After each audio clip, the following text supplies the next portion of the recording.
morning. Not for me. So, you know how people say don't be a chicken as in scared?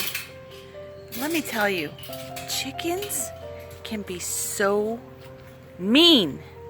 I mean, mean. Brutally mean. Especially with each other. So what happened was last night, these girls, supposed to be 3 whites and 2 blacks. Hi, Tinkerbell. The other white must be inside. They are not normally Chester's flock. Clyde, where's Clyde? There he is. He's in the door. Clyde is a Plymouth Rock. And I can mix him with any meat chicken and get regular, I can get additional meat chickens out of them. So my intent was to put those 3 little black babies down there. The black babies are dark Cornish. Obi is a Ranger. And Julie, there's one inside with Clyde. Julie are all forms of meat chickens. And this little poor little girl, with them all being meat chickens, I want them to get to know each other and become a happy little family, because I want to do some more of my own meat chickens, my own eggs, my own hatching, because I was able to do it last year and the year before. I want to do it again. I want to try and do this self-sufficiently. I knew they were having problems last night, and this might be entirely my fault, but it's just the nature of the beast with chickens. So this poor little girl, where is she? There she is. She wasn't developing as fast as the other ones out in the chicken tractor. So I kept her in the brooder along with 6 other babies that I got from Tractor Supply, because they're all by themselves. You're the 2 little turkeys. I'm guessing she was born a couple days early or a couple days later than this one, because I was really worried about her yesterday. She seems to be doing a lot better today. So anyways, they were kind of fighting last night, and I'm like, okay, well, they just need to get to know each other.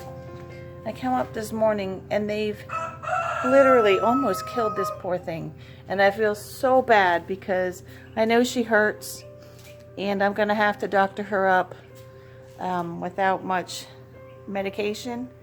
It's just gonna be hydrogen peroxide and some Neosporin for her cuts and tears and bandages.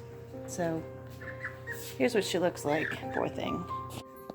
She is mentally alert, and I feel that she will make it through this. But nice dingleberry she's got there.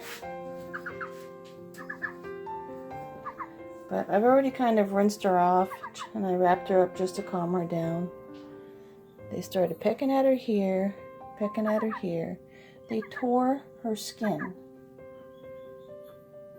and it's all bruised up. Pecked at her head, and her eye. Come here, come here. And her other side. They started tearing at her wings, her backside. Take it easy, her backside. So now she's mentally better. She was hiding in the corner in the coop, and what I did was 6:30 comes along, I get up and I let them out. I pulled her out from the top coop where she was hunkered down and put her downstairs, and I got up at 10:30, 4 hours later, and I wake up to this poor little thing all beat the crap up. So this is my own doing. So now I have to fix her. And they got her on the chest. Poor thing. I've got her upside down right now, laying on her back. I'm gonna have to cut these feathers away. Rinse her down with hydrogen peroxide, with some antibiotic on it, and wrap her. Look how peaceful she is with letting me work on her. Alright, I've cleaned up her major wounds. I was able to cut away all the feathers around this wound, all the feathers around this wound. That's a big tear. God, that poor thing. So now I'll be wrapping it with some of this stuff. Let me tell you, Cured, this little plastic wrap thing with Neosporin on it, that's the best thing. It's a oil infused dressing. I'll be putting a spot on here, and I'll be putting a spot on here. And her little head wounds, those are just going to have to heal up on their own. Her wings, severely bruised. Her other wings, severely bruised. And then I got to flip her over and see how bad the other, see how bad the other back wound is. I don't think it's this bad. Her back wounds are not that bad. They're just superficial.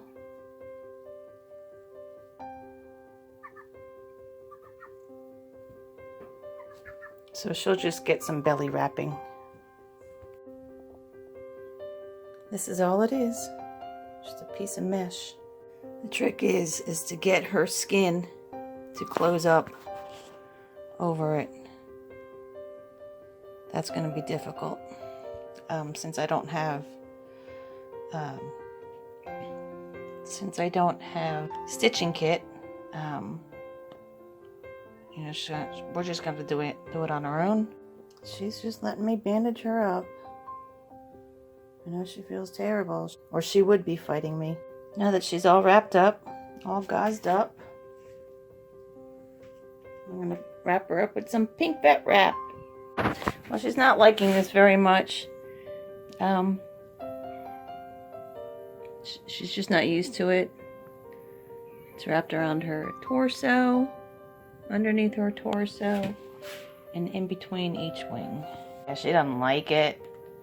She doesn't like it.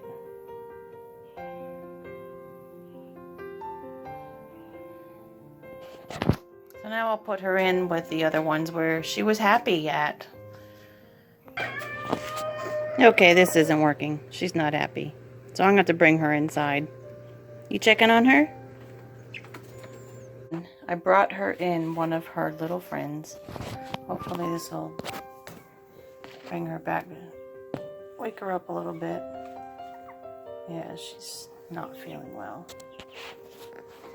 I hope she pulls through this. So I took the vet wrap off her. She was not in any kind of mood to move around, but she seems to be doing better. She did start eating, and I started crying because, you know, God's taking care of her. And look, I mean, that's what she's doing right now is such a positive sight. And I brought this little guy in, or little girl.